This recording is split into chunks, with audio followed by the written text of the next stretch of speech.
Marija Gavalčiuk. Taigi pasižiūrėkime, ką trumpai apie ją gali papasakoti jos sielos formulę. Vienas centras Uranas kartu su Neptūnu. Taip, direktyvios planetos nėra retrogradinis kaip Saturnas su Jupiteriu jos atveju, bet mes žinom, kad Uranas, kad ne taip, kad Uranas, bet kuri stipri planeta direktyviai, jinai gyvenimo eigoje vis tiek kažkiek tai save realizuoja ir minuse. Taip, Neptūnas labai stiprus, taip, tai tikrai fantazija pas ją yra labai stipri. Žiūrėkit, žuvų ženkle kiek daug susirinkusių veikėjų, taip, bet tai padeda jai, pavyzdžiui, kūrybiškumui, taip, filmuoti tuos, visą tą kontentą, kurį jinai filmavo, ne, bet žinoma, Neptūnas duoda ir fantazijas, priklausomybės. Uranas centre, taip, žmogui iš tikrųjų duoda jam daug įdomių idėjų, taip, ir vienas žmogus su Uranu gali tas idėjas realizuoti kaip ir visuomenės naudai, taip, o kitas Uraną gali naudoti savo, nežinau, keistom mintim realizuoti, ne, eksperimentavimą mėgsta, pavyzdžiui, čia aplamai interneto pagalba kūrė video turinį, ne, va taip pat galima tiesiogiai ir panagrinėti. Kažkas su Uranu centre gali išprotėti, ne, nes negali atlaikyti minčių savo galvoje, o kažkas tai kaip tik išradinėti kažką tai labai naudingo, kaip jau ir minėjau, visuomenėje, ne.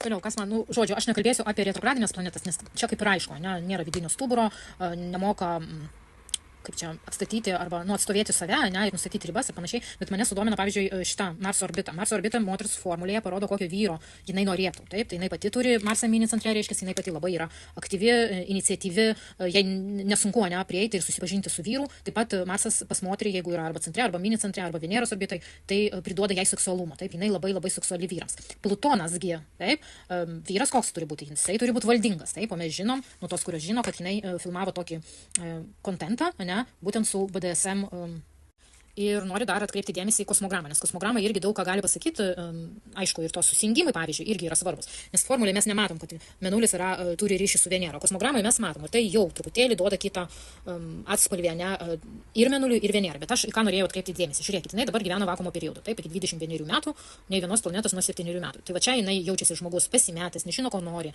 ar ta jinai veikia ar ne ta, ne, ir va ta kompanija, su kuria jinai leido laiko ir sakė, kad jinai vienu metu buvo kažkokia išėjus iš savęs, ne, ir jinai vis kalbėjo, kad jinai jaučia tuštumą, jinai nežino ten nei ką, nei kaip, nei panašiai, ir išėjai su tom mintim, kad jūs manęs daugiau nebepamatysit. Bet dar daug informacijos duoda planetos, darydamos tam tikrus aspektus prie planetų arba prie gyvenimo taško.